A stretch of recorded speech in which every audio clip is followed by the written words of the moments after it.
Now the directions call for me to do the yoke and sew those together of the lining. So you might have a different color. Mine's the same. I'm just going to place the front yoke to the back yoke and pin the corners first and then the middles, and then I'm going to sew this together in the same way I did on the outer jacket at 5/8 inch. Okay, so our next step after sewing the lining of our front yoke and back yoke together is to actually sandwich the lining on top of where we just sewed.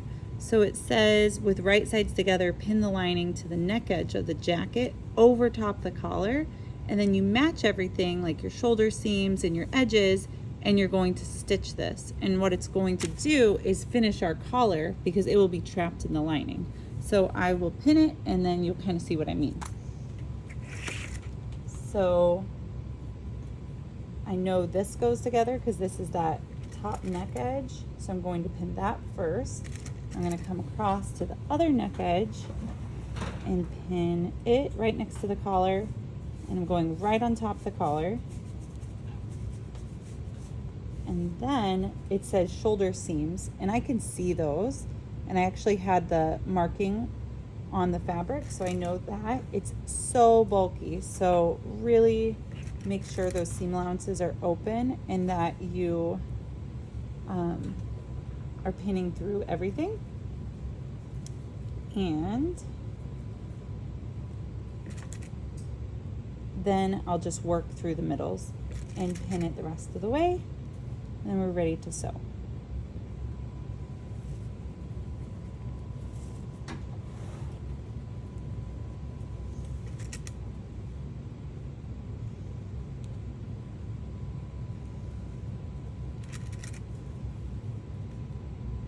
Okay, so that looks pretty good.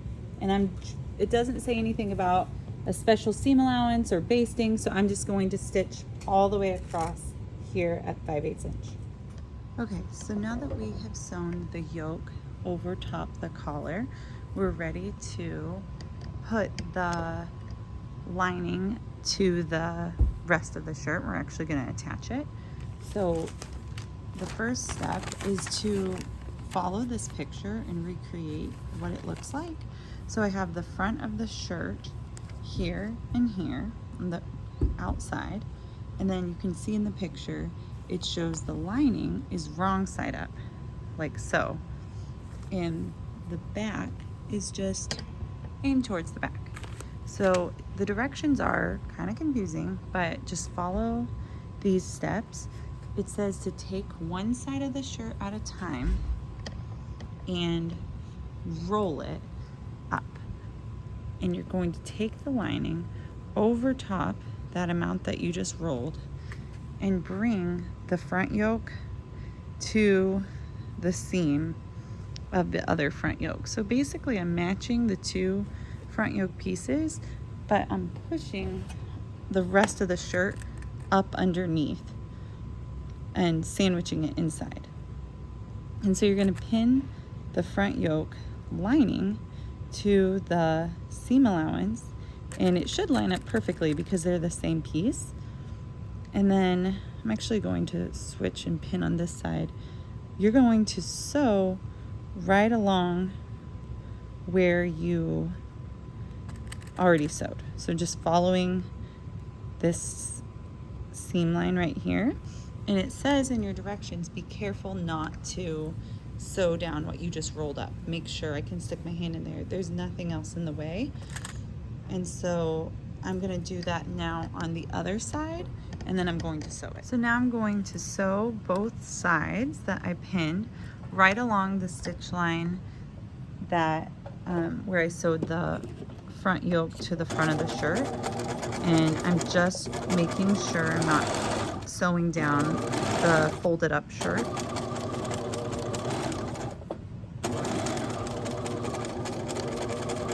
There's a lot of fabric in there, so I'm just trying to keep it out of the way. And I did sew over some pins. Try not to, but take them out at the last second, you know.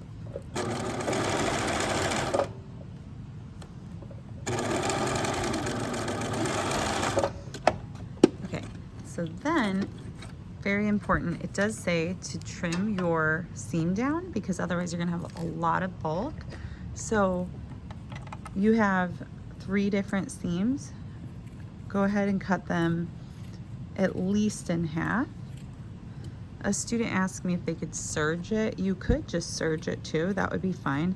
However, it will be lined, so it's not completely necessary, but it does trim it for you then. So that's kind of nice. And then you can grade your seam, which means cut some at different lengths so that it lays flat when it's pulled out.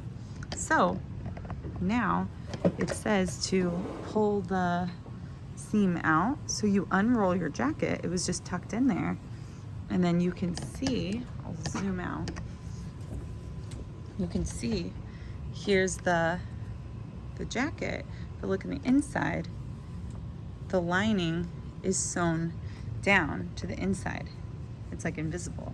So that's really cool. And then we're gonna do the same thing on the other side. The next step is to do the same thing with your back yoke.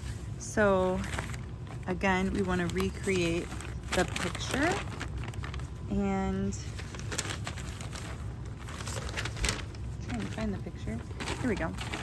So I have the back yoke showing and it's wrong side up, and then I'm going to roll the back of my jacket up and then put those 2 together. So I'll show you. I think it's easier.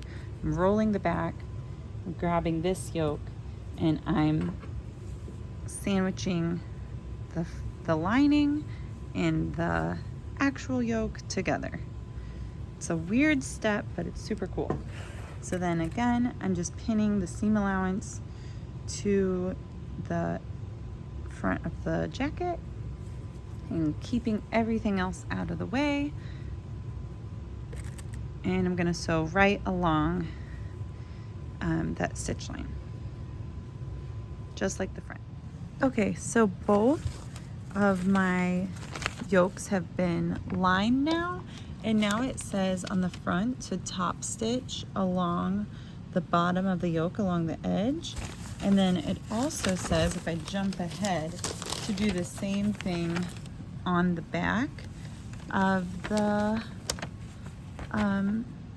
yoke as well, along the edge. So when we're doing it, we're not on the shirt section down here, we're on the yoke. So top stitching is when your edge of your foot is along the seam. So it's just a little bit wider than an edge stitch. And when I do it, I pressed it first. I want to make sure I'm do you see how I'm spreading the seam open a little bit, making sure it's taut? This has to be straight because it's on the outside. It's decorative stitch and it's also a functional stitch because it's going to hold what we just lined still, but it will show it's on the outside. So let's see how I did. Yeah, it got a little crooked. It's pretty good. I might adjust it where I see that it's obvious, but it's holding it down. It looks good until right there. I'm gonna fix it.